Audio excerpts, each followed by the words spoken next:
Have you ever helped someone and later felt sorry? Today's story shows how kindness can sometimes become a trap. My name is Liam Turner. I am 34 years old. I work as a porter at the Kingsway Hotel in London. My job is tiring. I carry bags, open doors, and help guests all day. But every evening after work, I follow the same routine.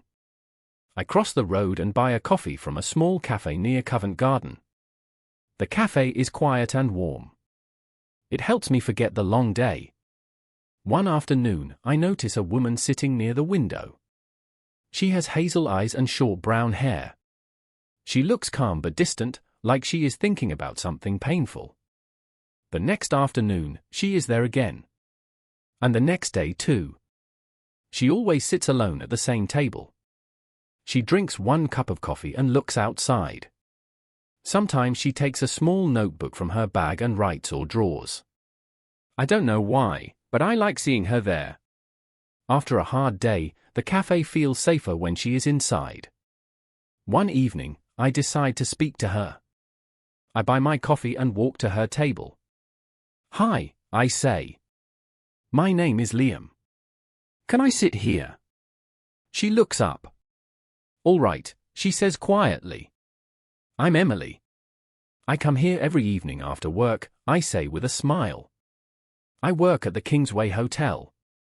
Emily nods, but she does not smile. "You have very kind eyes," I say. "Do I?" she replies softly. I feel something is wrong. "You don't look happy," I say. "Is everything okay?" She looks down for a moment. "It's nothing," she says. "Tell me," I say. "Maybe I can help." Emily takes a deep breath. "My stepbrother is staying at your hotel," she says. "He has my art folders. I'm an illustrator," she continues. "Those folders are my whole life. I draw every day. Without them, I feel lost." Her hands shake as she speaks. "When I ask for them, he refuses," she says. "He wants me to move back to Manchester, but I won't." I listen carefully. "How long is he staying at the hotel?" I ask. "One more day," she says. "Room 512. I think for a moment. "Maybe I can help you," I say. "Maybe I can get them back."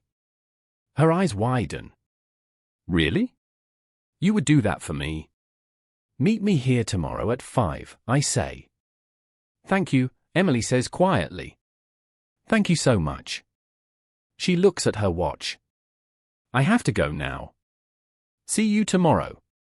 That evening, Emily returns to her room and makes a phone call.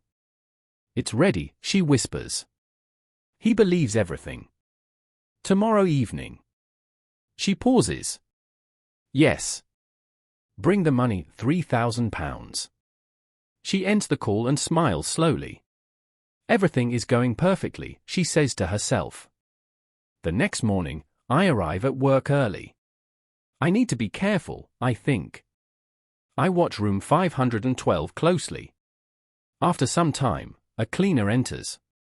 Later, a man leaves the room. That must be her stepbrother, I think.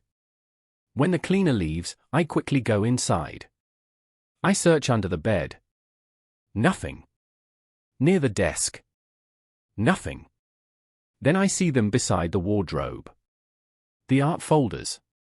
I open one and look inside. "They're amazing," I whisper. "She's very talented." Suddenly, I hear a voice. "What are you doing in here?" It's the cleaner. I panic and run out of the room. That afternoon, I leave work through a side entrance.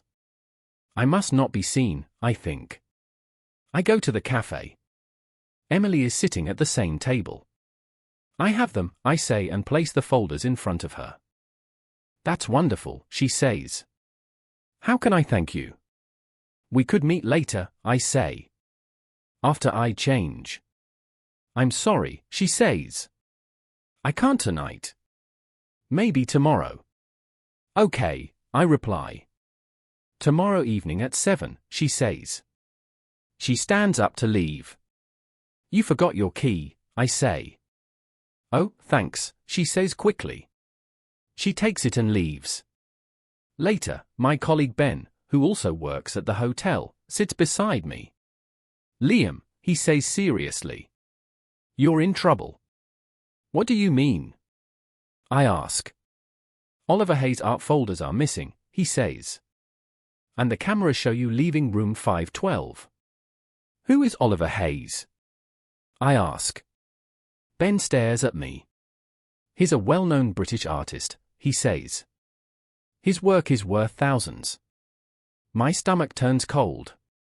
I tell Ben everything about Emily. When I finish, he shakes his head. That's not true, he says. Oliver Hayes doesn't have a brother or sister. I feel sick. I understand now. I was deceived. You must find that woman, Ben says. Before the police find you.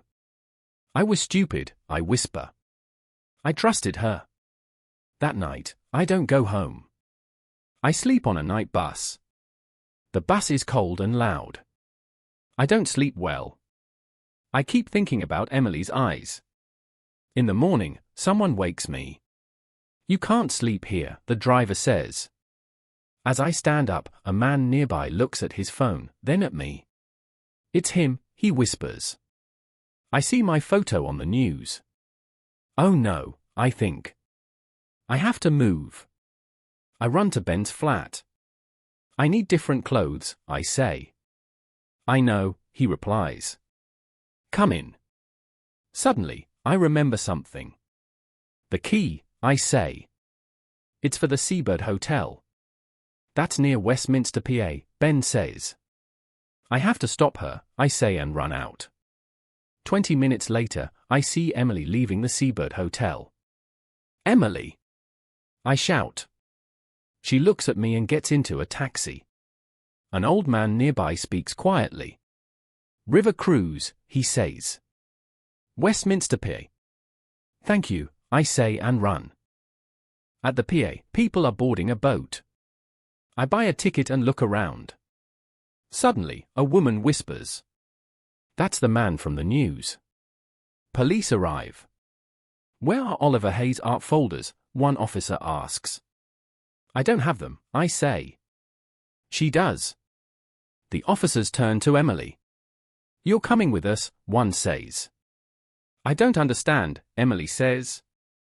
You will, the officer replies. Later, I return the folders to Oliver Hayes. I'm very sorry, I say and tell him everything. He smiles calmly. It's all right, he says. But be careful. Stay away from people who tell perfect stories. Blue Book word of the day. Deceived.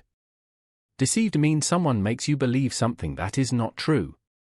In this story, Emily deceived Liam with a fake story. Have you ever been deceived by someone you trusted? Tell your story in the comments.